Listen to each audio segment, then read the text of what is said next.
Good evening to one and all. Welcome you all to the daily Indian Express newspaper analysis for the date 22nd as well as 23rd December 2023, brought to you by Ganesh IS Academy. Okay, let's get into the today's newspaper analysis. So mentioned here are the list of articles which we are going to have the analysis in the upcoming slides. So have a look at it.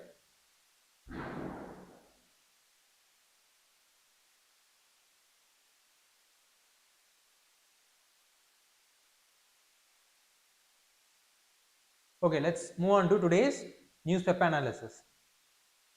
ISRO to usher in new year with the launch of XPoSat. The news is related to the launch by the ISRO in the coming January 1st, 2024. Okay, how the news is related to civil service examination?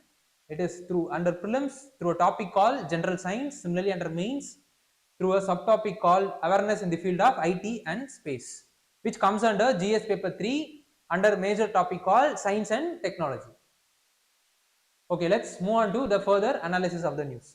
The XPoSat will be the India's third space-based observatory after Aditya L1 as well as AstroSat, and it aims to study the polarization of astronomical X-rays, which is used to the process being used to know the sources of such kind of emissions, and it is the process. It is the method is of studying astronomical phenomenon in addition to imaging as well as studying the fluctuation in the light from the sources and the energy radiated by the celestial body. And the XPoSat will enable us to understand the emission mechanism from different mechanisms, like in the case of black holes as well as neutron star, and it will carry two payloads. One is Pollux as well as XPECT in the lower Earth orbit.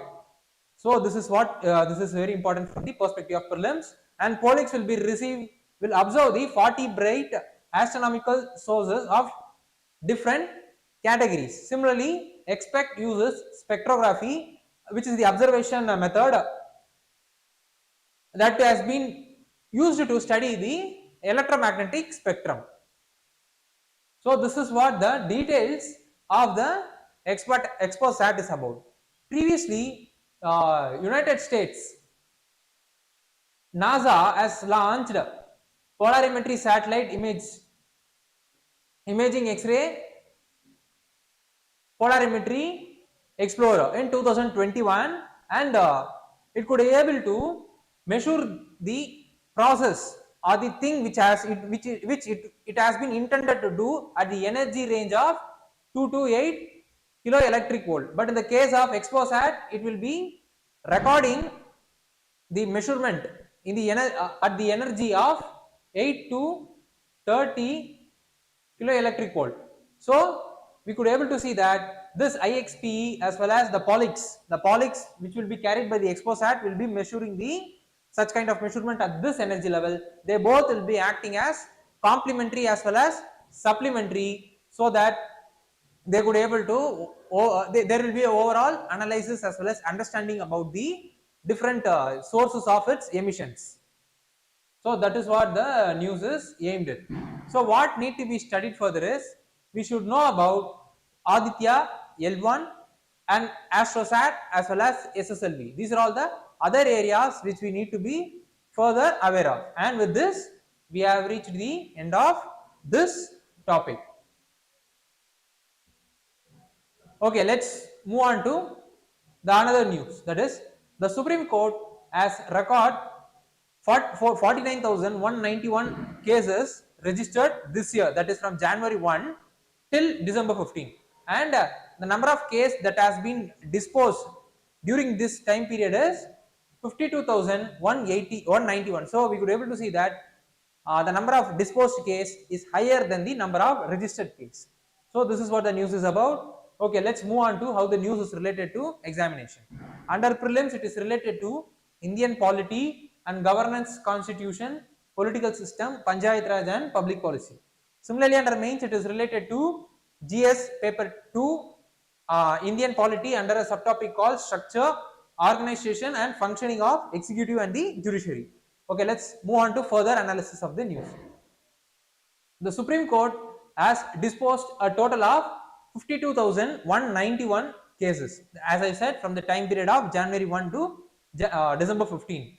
And this disposal figure is more than the number of cases that has been registered. So the disposal, the rate of disposal is getting increased after the implementation of integrated case management system in 2017, and the time frame for filing to listing of matter was streamlined, and the time period was initially it took around 10 days from filing to listing of matters. Now because of this implementation of integrated case management information system, it has been reduced to 5 to 7 days, and matters like bail, anticipatory bail, as well as habeas corpus, eviction, as well as demolition matters were processed and listed immediately by having by taking into the spirit of right to liberty. So this is what the news is about. Okay, let's move on to what is this integrated case management system is about. It serves as the digital repository for the all the case related information, and its function include the option of e-filing of cases, checking the listing dates, case status, as well as online service notices, as well as summons and other reports. And because of its repository nature of this system, it will pave way for integration of all the courts in the country, so that the integration of court will enable to increase the transparency as well as accountability of the judiciary, which in turn will further streamline the process, so that the number of disposals will get further increased in the upcoming years. So what is the reason for the high pendency of cases in Indian judiciary is, there has the first and foremost reason is the procedural delays, like in the case of inability to locate witnesses or obtaining the evidence from the accused. Secondly, increased legal awareness among the people has led to increased registration of cases, but this increased demand could not able to be catered by the infrastructure of the judiciary system. Thirdly, it is the judicial vacancy. The unfilled vacancy or delay in appointment of judges or the judicial officers is leading to delay in disposal of cases. Thirdly, the lack of resources or the resource that has been available with the judicial system is less than the resource that is required. Finally, the cases that are complex, which involve complexity or which is highly complex in nature, could not be able to be solved at the given period of time. So they will be requiring more amount of time. Such kind of cases will be such complex nature of cases increase the pendency in the judiciary. So this is what the analysis of the news is. So what need to be studied further is, we should know about what is E-code. Secondly, we should also be aware of what is NALSA Act and what is the structure, function as well as the mandate of this act. Thirdly, we should also be aware of what is tribunal and what are all the different types of tribunals has been available in India, and which are all the tribunals that has been created under statutory acts, and which are all the tribunals that has been created through constitutional provisions. Fourthly, we should also be aware of the entire process that are right from appointment of judges till the disposal of cases. All the things which related to the Supreme Court as well as the High Court in relation to their constitutional provisions, we should be aware of. So these are all the things which we need to be further aware of.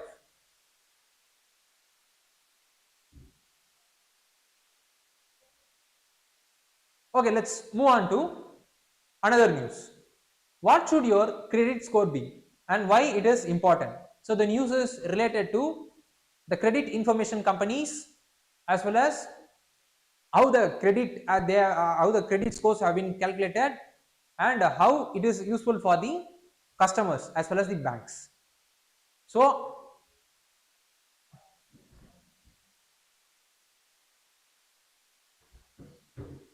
The news has been related to civil service examination. Under prelims, it is related to a topic called Indian economy. Similarly, under mains, GS paper 3 through a topic called economic and development. Okay, let's move on to the analysis of the news. See, as I said, the credit score is based on the applicant's loan history, which is stored in the database of credit information company. And these credit information companies are companies that is registered with RBI, which is very important from prelims perspective. So what are these credit information companies? There are totally 4 credit information companies which has been approved by RBI in India. They are TransUnion, Sibyl, Experian, Equifax, as well as CRF, Highmark. So these are all the different CICs that has been available in India. CIC maintains credit information of individuals, corporates, as well as small and medium enterprises, and it could be able to access by the bank as well as the lending institutions, and they collect information from variety of credit providers, like in the case of banks and other lending institutions and NBFC, so on and so forth, and they will be rating the borrowers in the scale between 300 to 900. If a borrower has obtained a score of 900 means then he is the highest credit worthy person, then the bank could trust him and they could able to provide the loan to him based on the score that has been obtained. And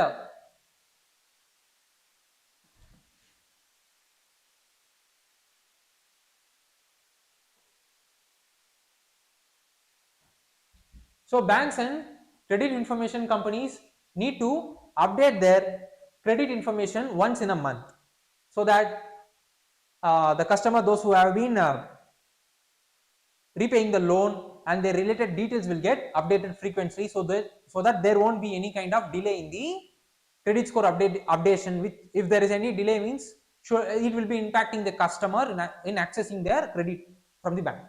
So what is the ideal credit score? As I said, if an individual is having a 900 score, means then he is the highest credit worthy person, and if he is having the score between 550 and 700 means it is considered as fair, and if he is scoring below than 550, that is from 549 and below 549 means then he is considered, he or she is considered to be poor. So the bank will hesitate to provide loans to such kind of persons.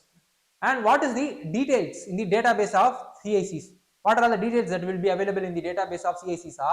CICs have database of all the creditors as well as borrowers in the financial system.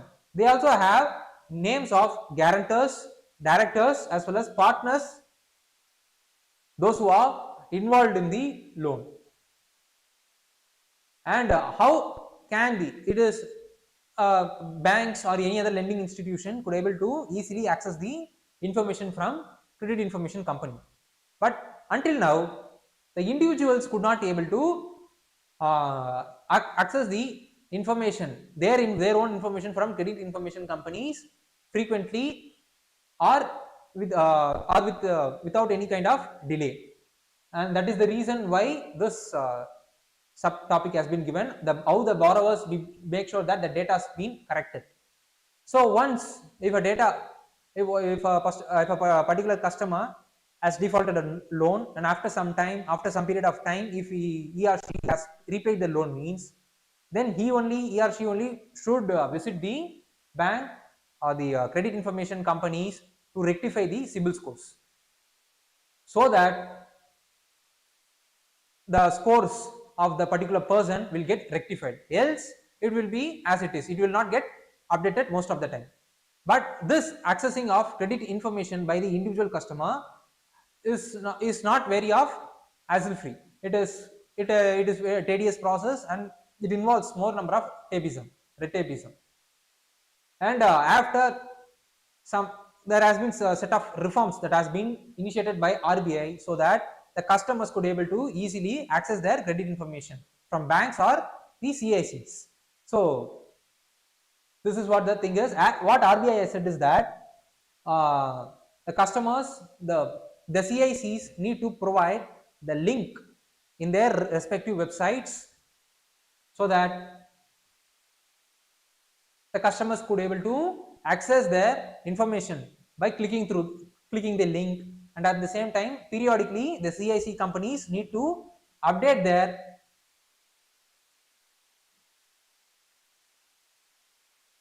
credit calculations technique, and also they have to do the root cause analysis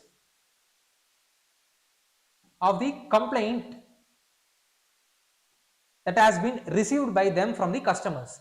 These are all the various initiatives that has been led by RBI to ensure that the customers could able to access the credit information from the companies without any kind of delay or without any hassle free. What are the steps that need to be taken by RBI to address these complaints? So as I said, these are all the thing which I have mentioned in the previous slides are the steps that has been taken by RBI to ensure that these grievances by the customers are rectified. So what need to be studied further is, we should be aware of what is bank, what is NBFC, and what are the structure function and their mandate, and under which statutory act they have been created. Secondly, we should also be aware of Reserve Bank of India. Thirdly, credit rating agencies, and which is the monitoring authority of these credit rating agencies, and which are all the authorized credit rating agencies that has been present in India. These are all the other things which we need to be further aware of.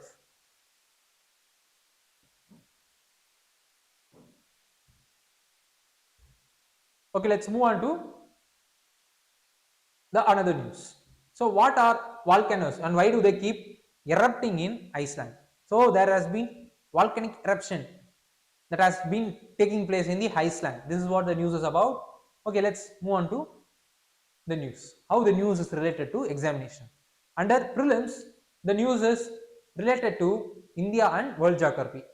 Similarly, under mains GS paper 1, under a topic geography, through a subtopic called important geophysical phenomena such as earthquake, tsunami, volcanic activity, and cyclone. Okay, let's move on to further explanation of the news. So the lava flows from volcano in the Iceland were slowing down after a week of enormous eruption from those areas. So volcano known as Fagradal Falls. So this volcano is very important from the name is very important from the film's perspective, which could be asked like in the form of match the following, so on and so forth. And it is located in the southwest Iceland's Reykjanes Peninsula, and it is erupted after weeks of tremors, and this is the third time it has been erupted in the past 2 years after being dormant for nearly 6,000 years. So that is the reason, that is why it has been in the news for quite some time. And Iceland is one of the most volcanically active region, and it witness eruption every 4 to 5 years. So what are volcanoes? So according to United States Geological Survey, volcanoes are nothing but opening or the vents where lava, tephra or the stream erupts onto the earth's surface. They are formed when magma hotter than its surrounding environment. So this is what the volcano is about. The rise of magma to the earth's surface can take place through 3 ways. First is when the tectonic plates are moving away from each other, then there will be rising of magma which is present beneath the tectonic plates or the crust. So this magmas that has been flowing out from this tectonic plates will be spreading in the later the sidewise direction. So this kind of scenarios mostly happens in the deep sea or the underneath of sea. Second is whenever the two tectonic plates are moving towards each other, there will be one tectonic plates will be sliding past the other, as a result of which the magma will be going inside the another tectonic plates. and because of this enormous pressure as well as friction, this magma will be coming out from the tectonic plates. So the third is the magma that rises at the hot spots. Hot spots are nothing but the areas inside the earth where the magma heats up. So these are all the three ways where the how the magmas that reaches the surfaces. So what are the different types of volcanoes that are being present is there are two broad types of volcanoes. One is stratovolcanoes and this second is shield volcanoes. The stratovolcanoes are steep side and are cone shaped, and the shield volcanoes have the low profile and resemble a shield that has been lying on the ground. There are also different types of volcanic features that can form from the erupted magma, like in the case of cinder cones or the lava domes. So why is Iceland so volcanically active region? See, Iceland is located between Eurasian as well as North the North American tectonic plate. So that is the reason why the Iceland is considered as the most volcanically active region, and the volcanic activity is frequently occurring in the Iceland area. And this is what the thing is. And what need to be studied further is we should be aware of what is earthquake, what is cyclone, and we should also be aware of what is monsoonous.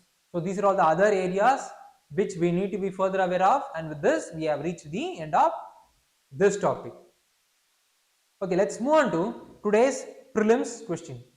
So mentioned here, it is the today's practice prelims question. Those students, those who are watching this session online, please do comment the option point for the question which you are seeing right now on the board. And with this, we have reached the end of today's session. Please do like, comment, share as well as subscribe Ganesh IAS YouTube channel so that you could able to receive the daily current affairs session and other important session in relation to the exam that will be brought to you by Ganesh IAS Academy. Thank you.